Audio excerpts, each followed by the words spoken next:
Welcome to the Rocky Road Podcast, brought to you by Rockbusters, with your host, Dennis Wager. Dennis is a best-selling author and an expert in demolition, rock, and concrete breaking, as well as a professional blaster. He is also president of Rockbusters Incorporated, along with his son, Brian. On the podcast, you'll hear exciting stories of how these challenge types of rock and concrete jobs are done. You'll learn about the uses of expanding grout and explosive devices. But furthermore, you'll hear about some of the hurdles and struggles entrepreneurs and business owners have had along the way, how they got started, and how they broke through the obstacles and found the path to success. Along with that, some insight for young people and people wanting to get into the industry. So listen in. I hope you enjoy the show. Now, here is Dennis Wager. Well, good afternoon. Welcome to the show, everybody. I want to welcome to the show my good friend Douglas from South Africa. Welcome to the show, Douglas. Thank you for having me, Dennis. Yeah, if you want to go ahead and introduce yourself a little bit, what you do over there and your company, that would be great. Also, I'm Douglas, and I have a rock breaking company. Just like Dennis, we deal with rocks almost every day. We deal with private clients, like big companies that need help when it comes to the storm waters, or they just need to break a site so that they can put a foundation. So we generally use chemical most of the time, and I don't do your conventional blasting with, explosives. We just use chemical most of the time. So yeah, that's what we do. So that's basically the same as us. We just do the alternatives to blasting. Well, we do some blasting with Royex, but it's not with high explosives. But yeah, tell us a little bit about how you got started in this business and what drew you to rocks.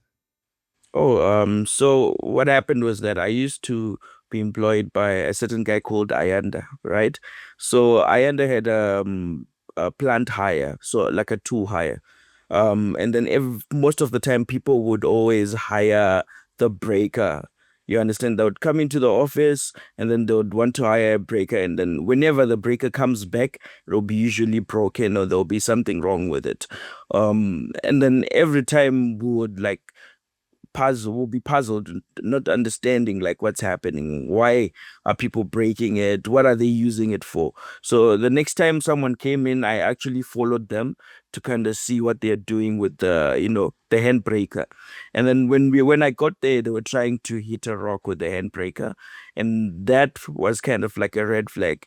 So I went back and then I talked to Ayanda and I told them we need a solution for rocks, because most of our clients are getting rocks and they don't understand that a jackhammer, an electrical one, is not meant for breaking a rock.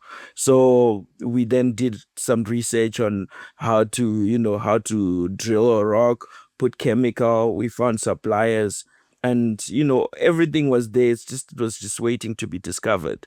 So once we discovered that, we got our first client. I think it was in Northcliffe, Johannesburg.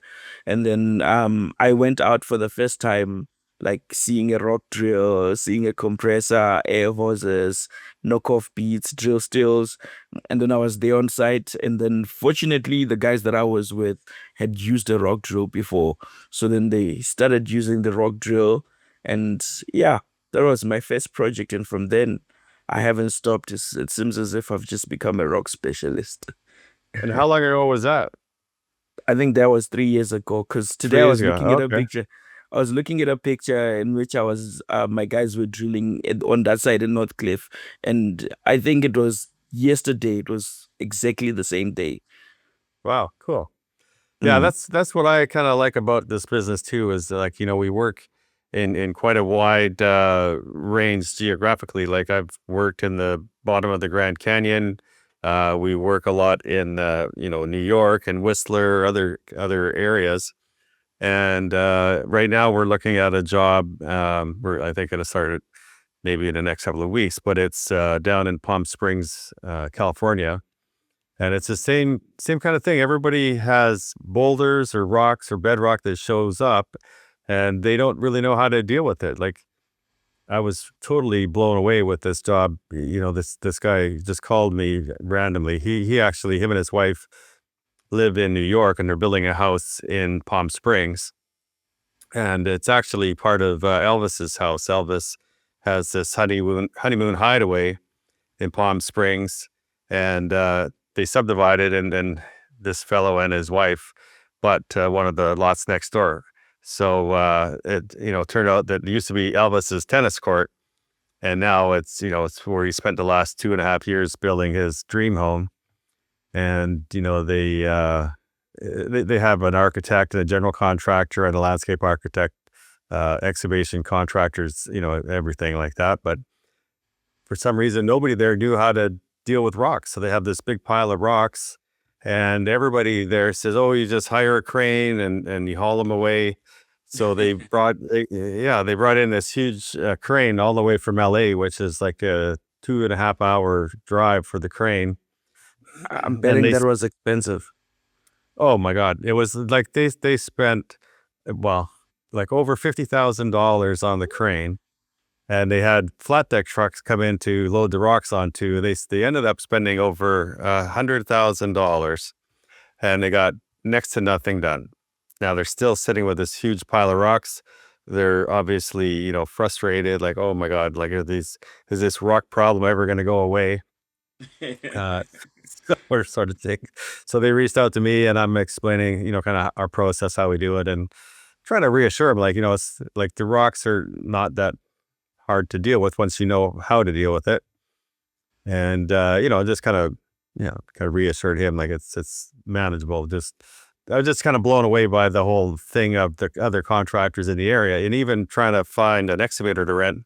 I went to the major rental companies, and they get the same problem. And just like you said, they recommend breaker, so they'll send out an excavator with a breaker, and sometimes it works okay, and a lot of times not. A lot of times people come back and they're not happy with it. It was so slow, or the bit broke, or the hammer broke, and the bill is very big. Especially once you get into a bigger excavator with a bigger hammer. But this, That's true.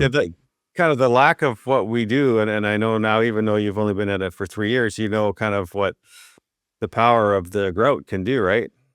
It's true. Like I've been to sites where you get there and then there's like a whole office of people. You have engineers and everyone, and then they've been stuck for almost 3 months. They don't know what to do with the rock. And then we Yeah, get there, we explain to them because they don't believe you. Like when you explain to them that now I'm going to drill, and then in probably tomorrow we should see cracks. Like if we apply chemical today, and yeah, most of the time people are just skeptical. I mean, I had a project in a place called Orange Farm. It's in the south of Joburg. So I wasn't actually around. My team was the one that was around. So I sent a group of my guys to the site. And I had quoted, mind you, they've paid me a deposit and everything. And then my guys get on site, they drilling, and they keep on getting questions like all the time. They get stopped. Like, why are you making these holes? Like, you understand? How does it? Is it going to be violent? How yeah, yeah, just questions galore, until like the guys just brushed them off and told them like we need to work, we need to do the drilling. So they did the drilling on the first day, and then obviously it was hot, so they had to wait for the temperatures to kind of cool down. And as soon yeah, as the temperatures cool down, they applied chemical. The next morning, sometimes chemical can react fully within like a day. It had yeah, reacted so properly. Everyone was just there standing and amazed. And the guys kept on calling me like, yo, this guy is here. They're yeah, very excited because they've never seen anything like this before. So I can understand when you're saying if you got to a site and no one has a clue on what to do with the rocks, and yeah. imagine spending 50,000. I mean, with $50,000 I could do a lot this side. Oh, I know. You could build the Uh, house, not just that's a deal with the lot of rocks. money. That's a lot of money. Yeah, yeah, Oh my God. So yeah, I guess there's not a lot of awareness about what we do. Most people just know explosives. Like they just think every time a rock has to be broken, it's explosives or it's a hammer. and this side hammers are very expensive. But Yeah. if I was to tell you the price, I think uh, due to the exchange rate, you wouldn't necessarily feel it. But I mean, the dollar holds value. I mean, Yeah. Oh, for sure. yes. Yeah. So Wherever you yeah, are, yeah, it's money is money, right? yeah, yeah. So the dollar holds value, but for example, if you were to get an excavator this side, first of all, you have to deal with the low bed, Yeah. right? You have to do with the low bed. You have to do with the permits to have it on the road if it's a huge excavator. Also, when you're done, they charge you a daily rate for the excavator, which is, I Oh, mean, like 10,000 rands. But I can't really know how to convert that. But it's a lot of money a day.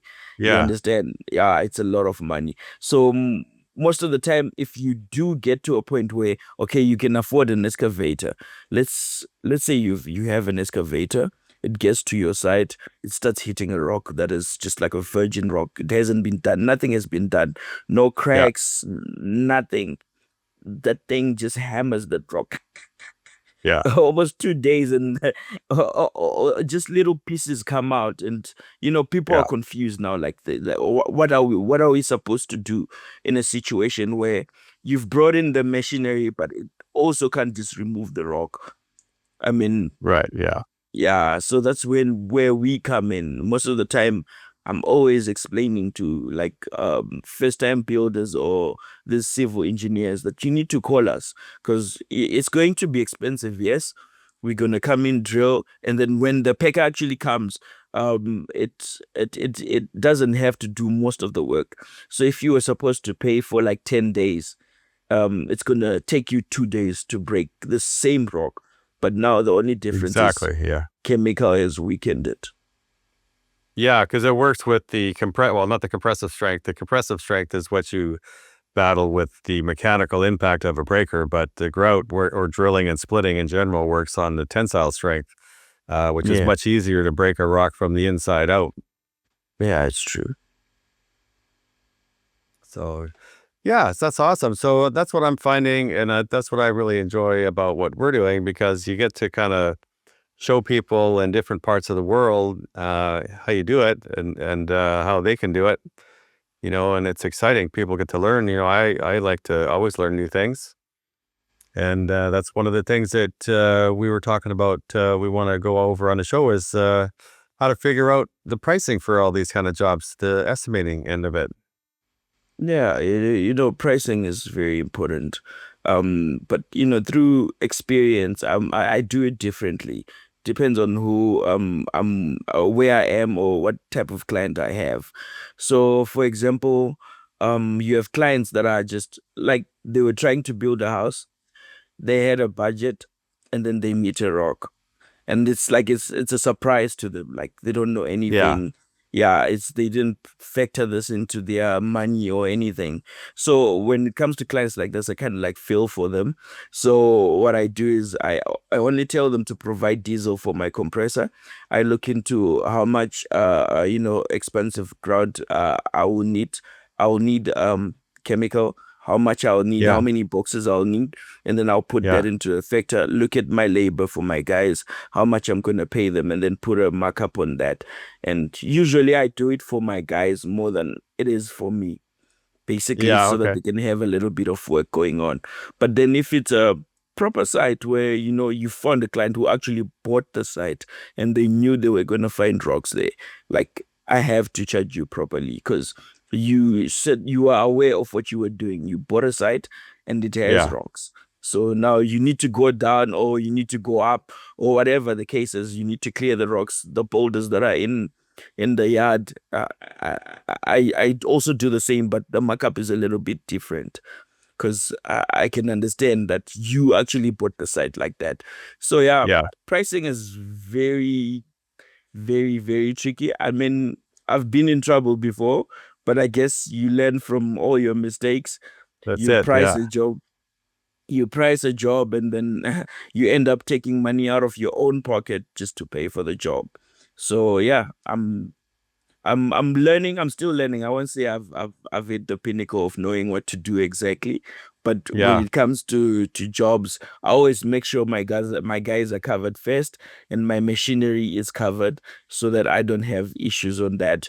And then if we are working out, it's like the accommodation and everything like that. I factor in everything. I mean, recently I lost a job in Joburg, right? Yeah. The client, the client, that was going to be an interesting job. I was actually excited for that one. uh, um, More so about the challenge, not the the financial gain of it, but the challenge. The rock was really challenging. Like Okay. it's sort of like an estate, right? So those guys bought a place and then they've subdivided it for themselves, and Yeah. the place looks very nice, but it has a huge rock on it. So I was supposed to remove the rock, obviously drill, and then we gradually remove it. So it was going to be a very huge job. But then I was explaining to the client that I can't travel every day back and forth from Pretoria to Joburg. I mean, Right. it's not that much of a distance, but when it comes to fuel, it's going to put the price high. I'm going to Yeah. charge them for site establishment and whatnot. Also accommodation for my guys and me. So the Yeah. client, he chose to go another way because he was saying that the price was really high. So you can see sometimes you lose a job by pricing well, and it sucks. Do you have much competition or any competition over there? There are people who do rock breaking, companies that Yeah. have been doing this for a while. Mostly it's companies that do blasting, but then Oh, discovered okay. that, sometimes there's a profit in doing chemical. Okay. So they don't concentrate into it as much as I do, because you find that sometimes they actually get to a site and they fail, and then someone calls me, and then I do the drilling and the chemical application to that. So you Okay. know how it is when you're blasting, you use a few, you drill less than you should. Yeah. Basically, yeah. So when you are doing chemical, you can understand that you have to drill maybe 10 times more the holes that you would if you were conventionally blasting. True. Yeah, Yeah. we have some jobs that we get where they have a blaster come in first and they'll blast. They say we actually have one coming up this week to do a house excavation. We missed the job on the main excavation part. They went with somebody else to do the blasting, one of our competitors. But then they missed a few spots, so now they want us to come in there and do the detail work, the touch ups of what the extra is that needs to come out. So we get those kind of jobs as well. But Yeah. we also have the large diameter hole grout too. So we can go into up to 4.5 inch diameter holes. So typically, like we have excavator drills.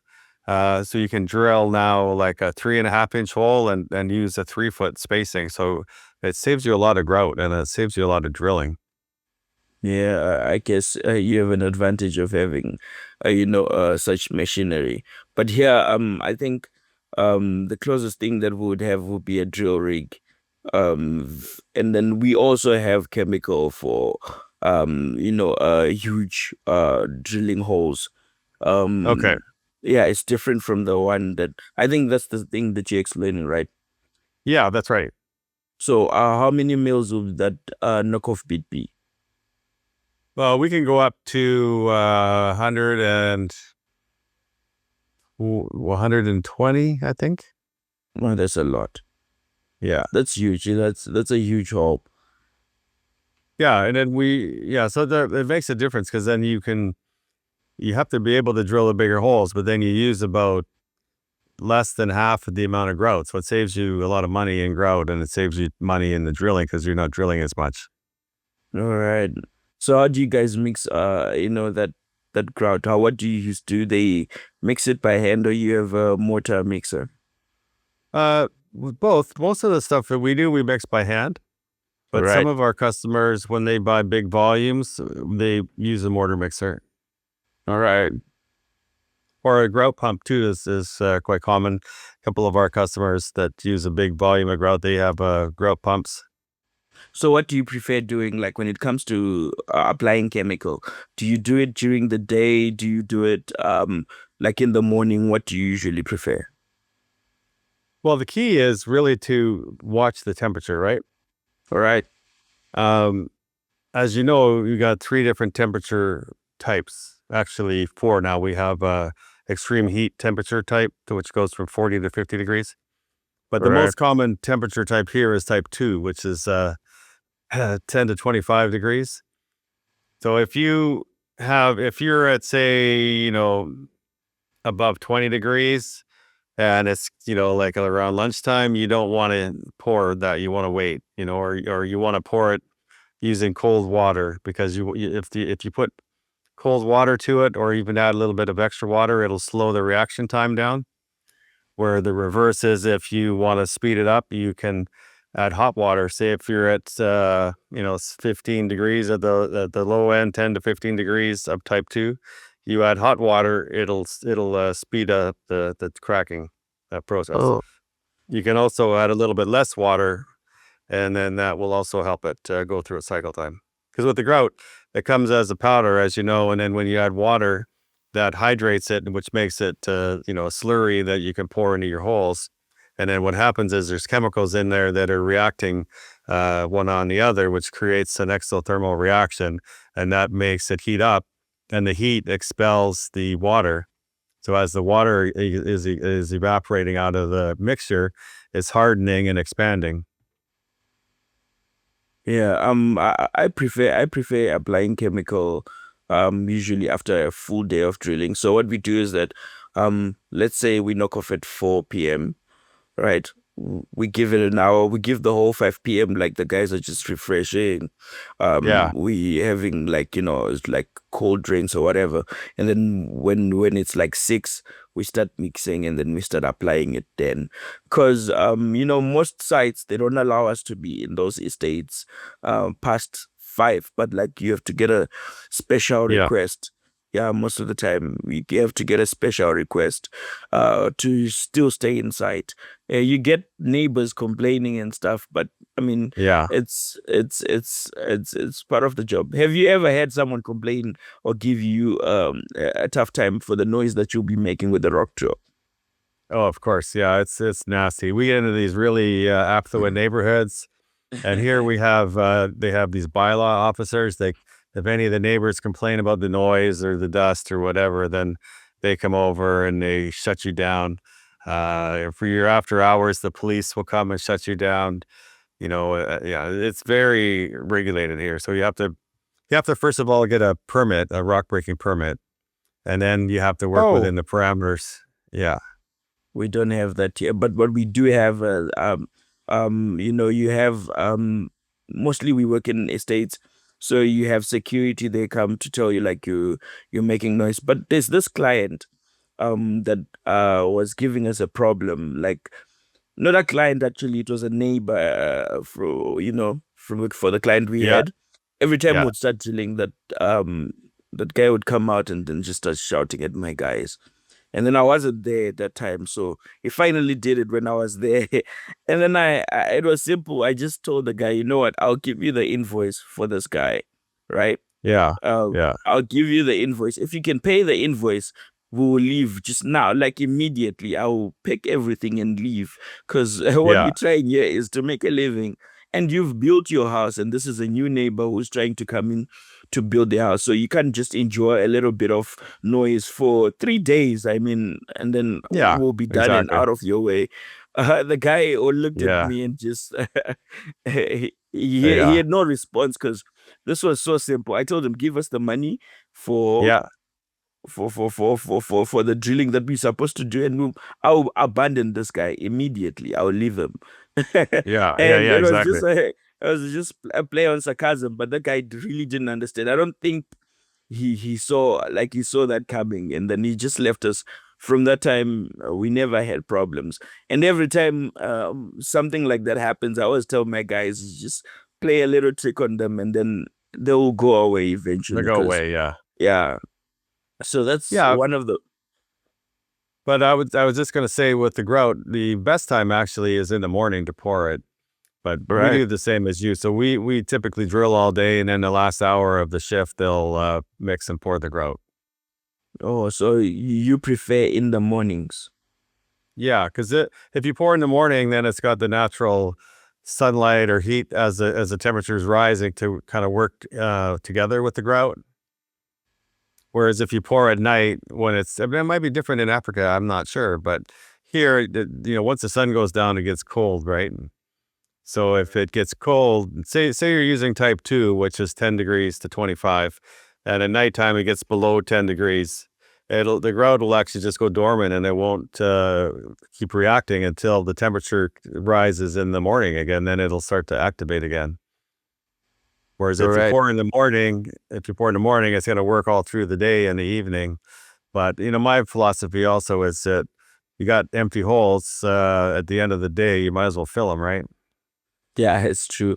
But we Let do it them. because of the shootout. You know how when it starts shooting out and you're on site, it's kind of I hate watching chemical pop out of a hole. I hate it. That's the one big Yeah. thing that I hate the most. I'd rather it happens when I'm not there. But usually, if you do pour it out at night, Yeah. most of the time it doesn't shoot out, and then it was only start reacting in the morning, which is what I usually prefer. So what do you do after you pour? Do you cover the holes up? No, I don't cover the holes up. We just leave them like that. You should. You should cover them up with a tarp, or there's a couple things you can do. One is we always cover them with a tarp, and the other is if you're concerned about a blowout, then you could cover them with plywood or something, heavy like blasting mats if you have blasting mats, something that's going to prevent that. But the biggest takeaway is really just managing the temperature of the water and the type of grout you're using. So in other words, if you use type 2 or type 3, type 1, doesn't matter. But if you're in the top half of the range, then you want to just use cold water because it'll slow it down. Yeah, And we've it's used just, ice before. yeah, We've use used ice. ice. Yeah, that's the So best because, in the Northern Cape, I think it's the temperatures are very high there. It's very dry. yeah, So okay, when we mix, usually actually the rock will have its own temperature because during the day, remember, it's getting a whole lot of sun heat, right? And then right, when we are knocking off, the rock is actually hot. So what we yeah, do is that we use ice. We get a bucket. We just transfer the water into the other yeah, bucket, and then we mix in there, and then it slows down the reaction, and then the shootout doesn't happen. But closing the holes, mostly here, I think my guys can do up to 600 or 700 holes in a day. So yeah, that's a lot of holes to cover, and I don't think I would get enough wood or plywood to cover that. So most okay, of the time we just pour chemical because it'll be a lot of holes. yeah. Yeah. Okay. Yeah, I would just manage the temperature of the water and the temperature of the product that you use. Like what temperature ranges does that come in, the stuff that you're using? The same way. So we have extreme winter.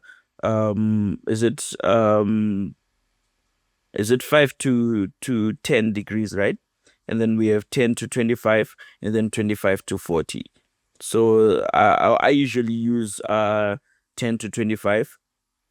Depending on Okay. the time, yes. But let's say I'm in different provinces because different provinces have a different temperament and when it comes to temperature. So Yeah.